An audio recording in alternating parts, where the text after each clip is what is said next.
Hi, this is Charley Hesse from Tropical Birding and welcome to this virtual bird tour of Ghana. Ghana is one of the safest and friendliest countries in Africa, and it's got some really amazing birds, including this white-necked rockfowl, which is probably the biggest target of the tour. The rockfowl, or Picathartes, a family of two species only found in Africa. Incredibly secretive birds that nest in big rock faces, and they've traditionally been some of their really most difficult birds to find. But Ghana has established itself as really the place to look for these. And our ground agent prides themselves in never having missed it. So yeah, very good chance. A lot else to see in Ghana, some other really amazing birds and different habitats. We'll start with an overview of the tour. Ghana is quite a small country in West Africa. It's kind of elongated north to south. It's bordered by Burkina Faso in the north, Togo in the east, and Côte d'Ivoire in the west. One of the great things about doing a tour in Ghana are the local guides. They're a really amazing bunch of guys. Fantastic birders, really excellent guides, some of the best local guides in Africa, and they just really make the tour very special as well. They work really hard. Really nice guys. Ghanaians, you'll notice once you get here, they love bright colours. Everybody's wearing bright dresses and bright shirts and things like that, and they actually make the fabrics in Ghana. They're hand-printed batik fabrics, and I got into the habit of buying quite a lot of fabrics when I came here to bring back for my wife. But yeah, some really beautiful things. So another thing to look forward to in Accra. Okay, here's a Google Earth image of Ghana. You can see it's very green in the south and very dry in the north. We're going to start the tour at Accra Airport, and we're going to get out of the city a little bit to the suburbs, to our hotel. We're going to start the tour in a place called Atewa. This used to be on the main tour, but it's quite a physical hike. It's not really difficult, it's just very long. So it was quite tiring for some people, so we decided to make this into an extension. We're going to be birding some disturbed areas at the base here, and then we're going to have a full day hike up into the upper areas of the Atewa range. This is us birding the lower areas with the guides finding things in the scopes for us. Some of the things we can expect to find in the lower areas include things like blue-headed cuckoo, white-throated bee-eater, African hobby, and there's quite a lot of different types of waxbills as well, waxbills and mannequins, like this orange-cheeked waxbill. Another member of the waxbill family, this is a white-breasted negrita, which is more on sort of rainforest edge. A lot of weavers, very high weaver diversity here. This is a wonderful picture taken by Ken Behrens of the Veileth weaver. Another family that's very diverse are the green bulls, the bulbuls and green bulls. There's an awful lot of them. A lot of them look quite similar to each other, and you usually separate them by call. This is the grey green bull. We may see our first mammals in the shape of a fruit bat. This is the Gambian epauletted fruit bat. And at night we'll go out onto the forest edge, and one of our tours we were lucky enough to see this huge Fraser's eagle owl. The next day we're going to be walking up into the forest. We're going to see our first forest birds. This was quite a rare bird that we managed to find called the Cassin's hawk eagle. Another rarity that we've seen in the past has been the yellow-throated cuckoo. And this is a fairly common bird, not always easy to see. It's got a very distinctive call. It used to be called the yellow-billed, but now they split it into blue malcoa. We may see our first hornbills. This is a forest hornbill called the white-crested hornbill. Very unusual-looking bird with this long tail. And, of course, a lot of starlings as well. This is a forest starling known as chestnut-winged starling. Okay, we're up in the higher reaches of the Atewa range now. One of the real rarities that we have a small chance to see is called the Nimba flycatcher. Very, very difficult bird. But I would say our main target up there is called the blue mustached bee-eater. It used to be called the blue-headed bee-eater, and it was split. Now this is one of the better places to see it. Really nice dark blue colour. From Atewa, we're going to drive back to Accra, meet up with any clients that are joining the main tour. And our first birding site is going to be called Sakumono Lagoon. It's just on the coastal road. Here you can see the coast. There's a road that goes along the coast, and we just pull over and we scan from the side of the road. Very good for water birds. Here's Sakumono Lagoon. They've even got a little viewing tower now, which is quite useful. Lots of water birds here, lots of shorebirds, stilts and migratory shorebirds. It's really nice. Also, you can see some terns here as well. Here's sandwich and lesser crested terns.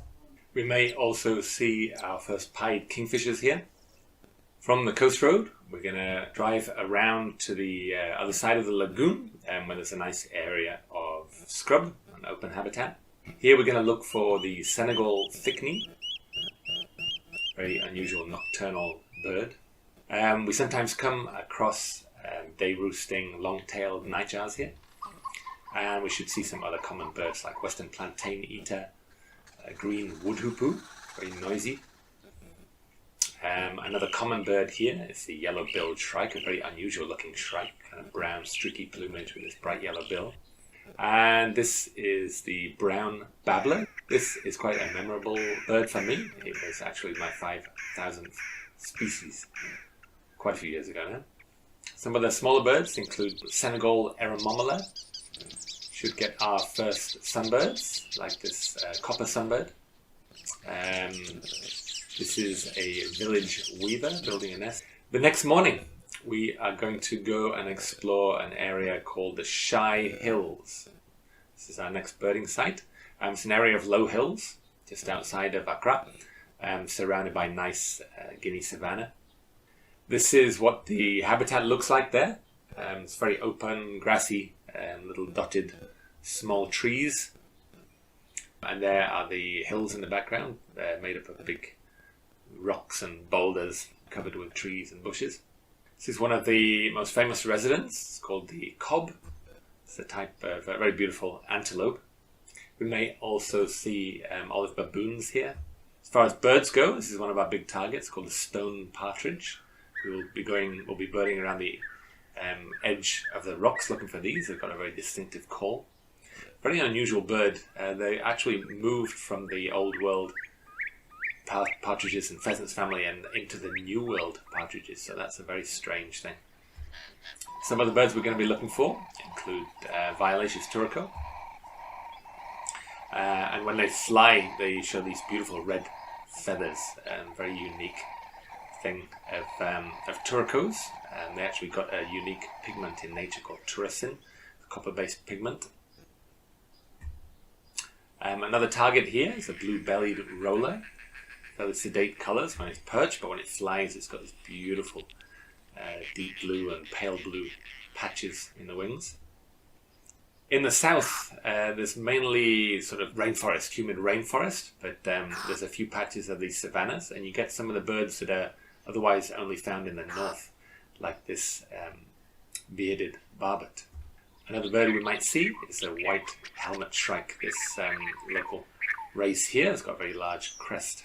Some of the birds include black-capped babbler and some more sunbirds, like this olive-bellied sunbird. From the Shai Hills, we're going to drive back through Accra and along the coast to a city called Cape Coast.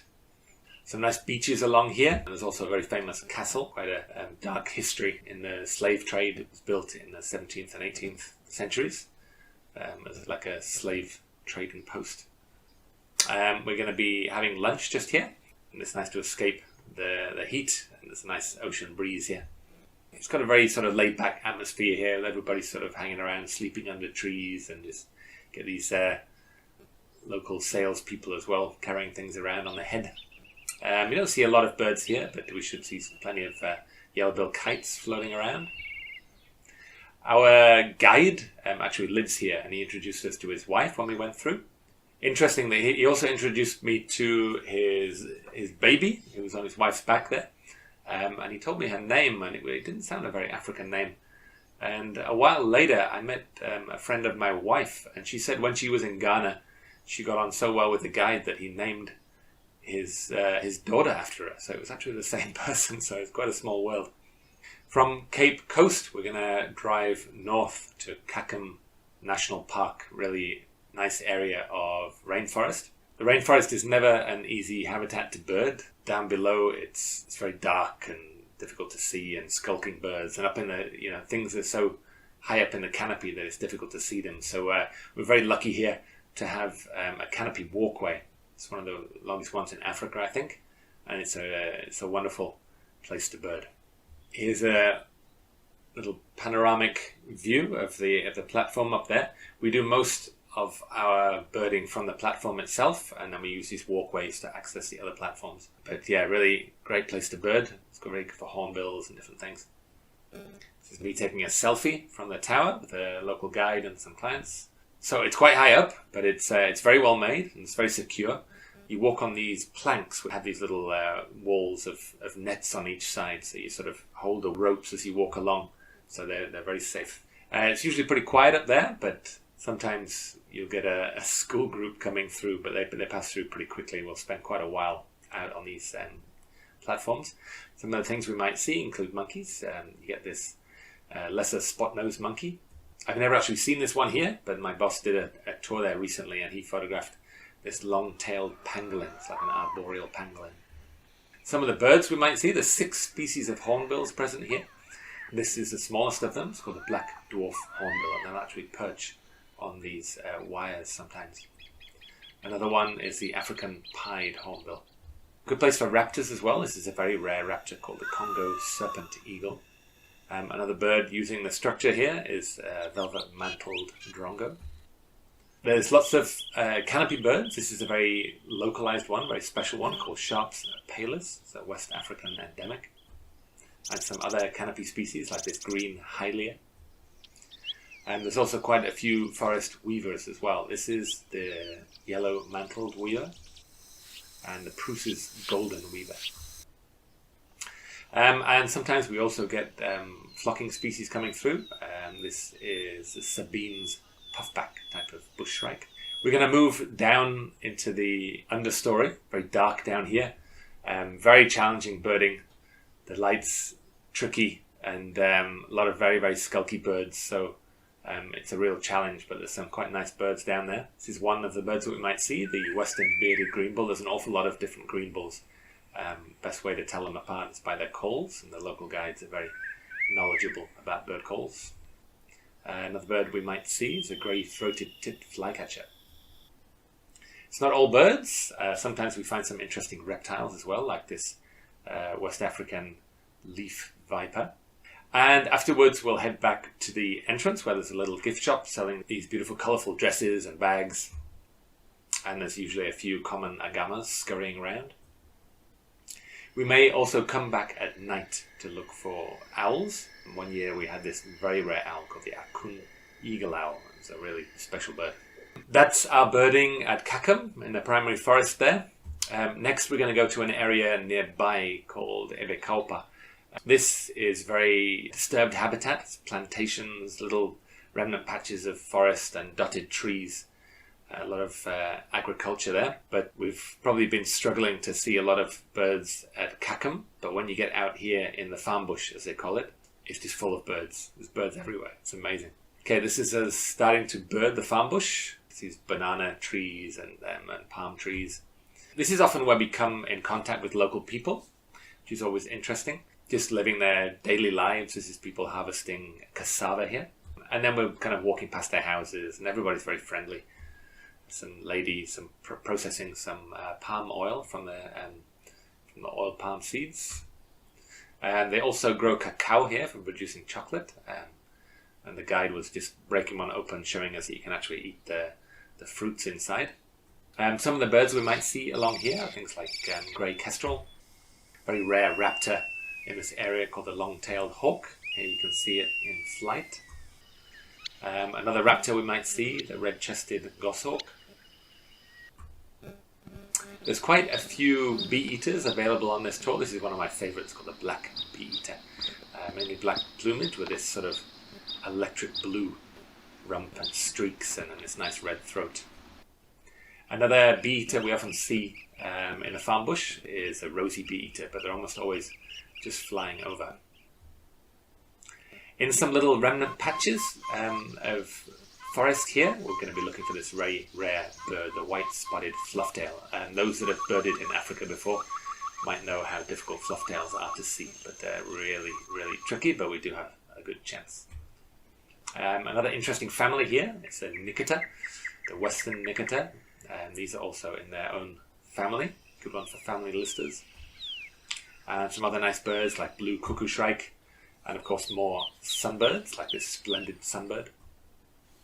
And of course many waxbills as well. This is a real Shai waxbill, very difficult to see. It's called the black-bellied seed cracker. From the farm bush, one afternoon we're going to head up to the Pra River, just next to a town. You can see the river splits into some little islands here. And on these we're going to be looking for the rock pratincoll. There's also a very rare species of swallow here called the white-throated blue swallow, which we should see. And nearby we'll check out a sort of culvert under the road, a little tunnel, and when you get close, thousands of these Preuss's swallows swarm out. And sometimes we'll see these nearby going down to little muddy puddles, collecting mud for their mud nests. From Kakum, we're going to drive back to Cape Coast and then westwards along the highway towards Ankasa National Park, and we're going to stop at an area of mangroves. Here we're going to look for this rather dull-coloured sunbird called a mouse brown sunbird. Quite an unusual looking bird. This is usually a good place to see orange weaver as well. But our main target is this very rare duck called the Hartlaub's duck. Here you can see a pair flying in with blue patches in the wings. It's a very rare duck, very unusual looking, sort of chestnut belly and a black head and a pale spot to the bill. If we miss them here at the mangroves, we have another chance to find them in Ankasa. And next we stopped at a small lake. It didn't look too interesting to me, just being surrounded by these oil palms. But the local guide seemed pretty confident they were going to find some good birds there. And the local guide and his assistant and the driver, they were all sort of trying to outdo each other, and who could find the best bird. The guide found this beautiful shiny blue kingfisher. His assistant found these interesting African pygmy geese, and then finally the driver managed to spot the very rare African finfoot here as well. So yeah, that worked out pretty well in our favour. A little further on the way to Ankasa, we came across some of these Sabine's spinetails, a very rare member of the swift family. So from the mangroves, we drive further towards Ankasa. You can see the extent of this beautiful forest here. It's a really incredible place, and it's just full of wildlife, and it's one of those places where anything could be possible. You know, I think there's wild forest elephants in there, and these rare antelopes called bongos, and there's probably leopards in there, and it's just a really exciting place. This is at the gate to Ankasa, and we're saying goodbye to this disturbed farm bush behind us, and then moving into the very nice forest inside. You can see a bit further in, you get this really nice habitat. And it's nice birding along this track as well. We drive along here, drive some stretches, and walk some stretches. And you can bird in a group, you know, you don't have to be in single file. You can use the scope, yeah, so it's a very nice place to bird. This is at the camp inside. There's a bathroom here. We used to stay at a hotel about an hour's drive away, which was totally unsuitable. But here we camped last time, and it was really nice to be inside the forest. Means you can go owling and really be there first thing in the morning. So the next morning we're going to set off early, drive along the road at dawn. This is one bird that often comes in to feed at little puddles in the road. It's called the dwarf bittern. It's quite widely distributed in Africa, but it's always very difficult to see. There's some nice big trees in Ankasa. See here with these very distinctive buttress roots. And we're going to go and look for the largest member of the Turco family, the great blue Turco. Really huge bird. If we did miss the Hartlaub's ducks at the last place, there's a little pond here that we can try for them. And here we have a pair of them perching up in the trees. Ankasa is a great place for kingfishers. There's a whole bunch of different species here. This is the African pygmy kingfisher. We'll also have chances for the chocolate-backed kingfisher. the blue-breasted kingfisher, a really beautiful bird. And this very special bird, tiny little thing called the white-bellied kingfisher. Normally you just see them flying along a little forested stream or across the road. But a friend of mine, Graham, he managed to get a really beautiful picture of this. From Ankasa, we're going to drive back to Kakum, where we spend the night. And then the following day, we're going to go to look for the Picathartes in the afternoon. We arrive at a small village where we park the vehicles, and then we walk up into the hills to go and look for the Picathartes. Our ground agent actually built a school in this little village, and they support this community. So the foreign visitors are always very well received. The people in this area, they grow coffee and cacao, so we can see them drying their beans here. This is our target, the white-necked rockfowl or Picathartes. Really weird, sort of otherworldly bird. Almost impossible to see just out in the forest, but the only way you can find it is by waiting at their roosting site, which is always in the base of a big rock. And they build these mud nests in sort of rock overhangs. Got a bit of footage here taken by my boss Keith Barnes, who just came back from there. You can see these birds just preening away. There's another one slightly closer. The old name for white-necked Picathartes was yellow-headed. You can see this sort of yellow bare skin on the head, big black patches. But yeah, really weird-looking bird. And this always gets the bird of the trip. I mean, it's usually not a contest at all. But this is the one that everybody came to see. Our ground agent has actually never missed it on any of their tours, so it's as far as anything can be in this world, it's pretty much guaranteed. Another bird hopping down here. But yeah, we usually get to watch them for quite a while.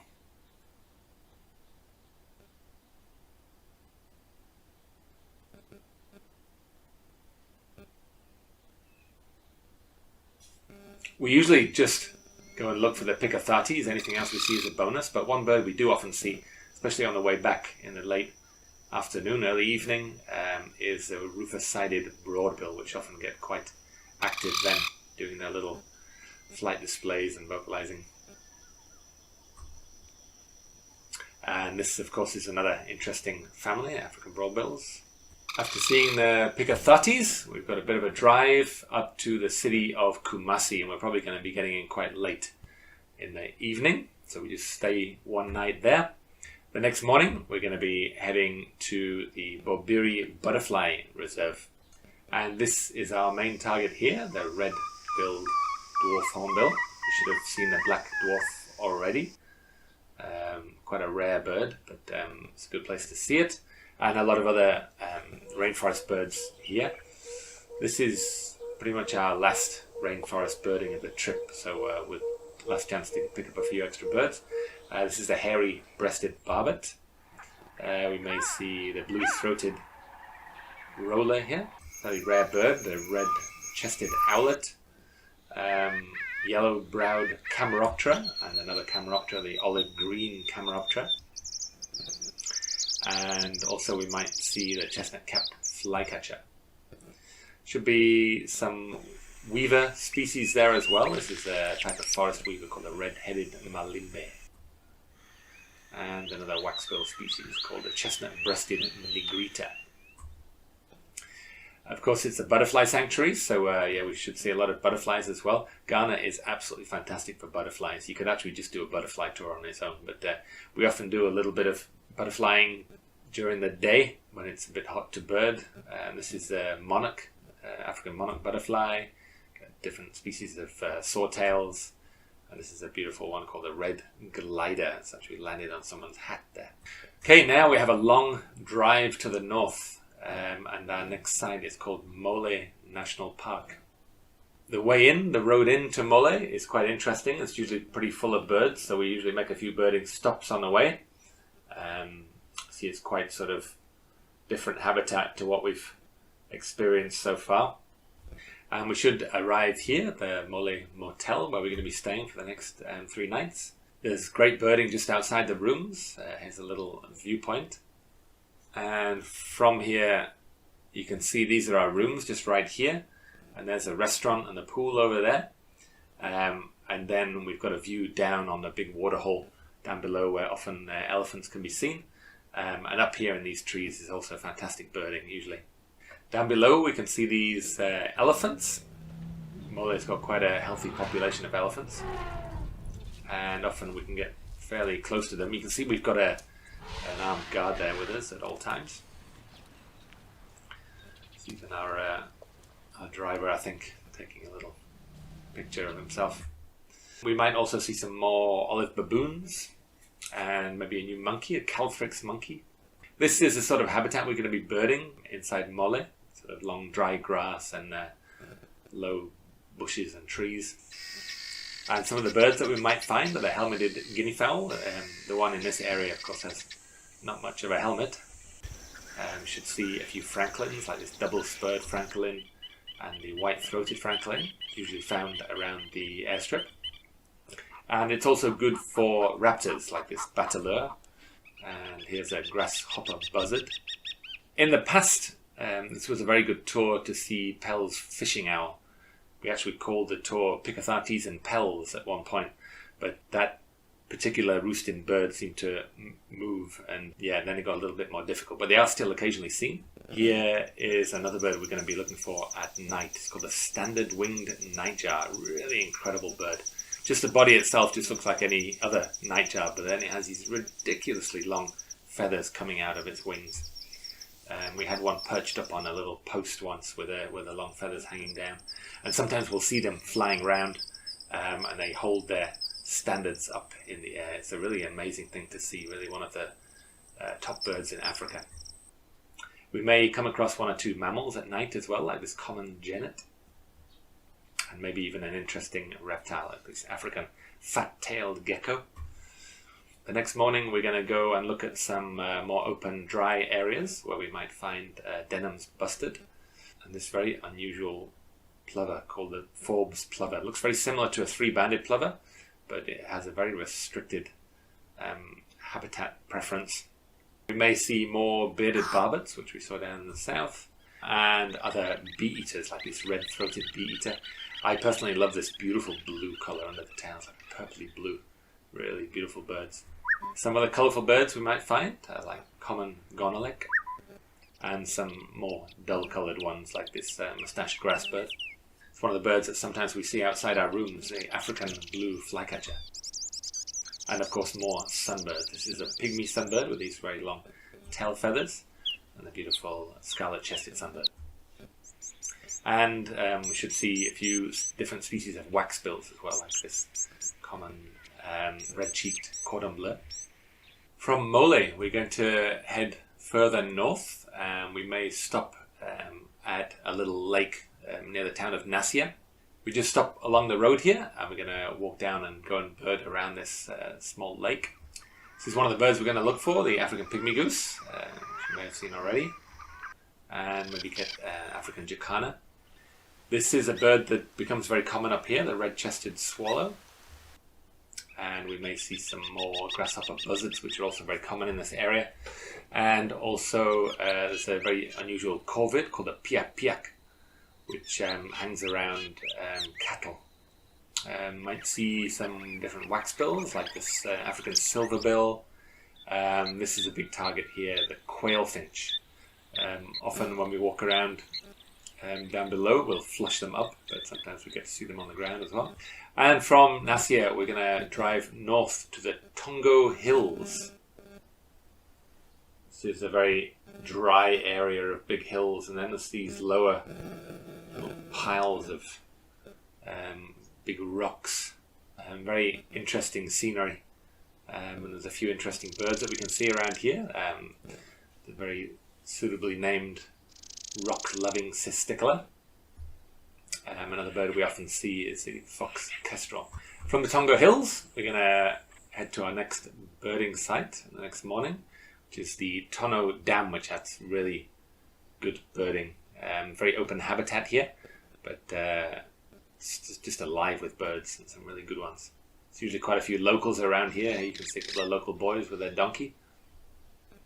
Some of the birds we might see at Tono Dam include long-tailed glossy starling, the beautiful Valet's barbet, and the Abyssinian roller. Here you can see with its brown back, but from the side you see all these different shades of blue. Yeah, it's a really stunning bird. And this is the main target, the four-banded sandgrouse, which we often get if we wait around. And from Tono Dam, we're going to head to our last site of the tour. And we're going to be looking for a very special bird, the Egyptian plover. This is a confluence of two rivers, the Nakamba and the Nuhau River, and they join to form the White Volta. And this is where we're going to be looking for the Egyptian plover. You see the land between the two rivers here. This is no longer Ghana. This is actually Burkina Faso. So we're really in the very far north of the country now. There's usually quite a lot of locals around here, kids playing in the water and fishermen and all sorts of people going about their business. You can see some local agriculture here, some maize and some onions. The people are very friendly, especially the kids. They're all running up and wanting to talk to us. Yeah, they're very sweet. Some of the birds we might see around here include the northern red-billed hornbill. On one trip we got this real rarity for Ghana, the African skimmer. And this is our main target, the Egyptian plover. It's not a plover. It was considered before a member of the Corsa and the Pradincoll family, but a few years ago it was put in its own family. So family listers are going to be very happy to see this. This is a very reliable location as well. I almost always get this bird here. Really unusually patterned, beautiful patterning in the wings. Yeah, but we should get to see this bird quite close. Get good views and photographs. And that will be the end of the trip. We're going to drive back down to the town of Tamale, where there's an airport, and we fly back to Accra where we finish the tour. Okay, that's the end of the tour. I hope you enjoyed it. It's a wonderful place to visit. Amazing birds, amazing places. So I really hope you've enjoyed it. Please don't forget to check out our other virtual tours. And thank you very much for supporting us.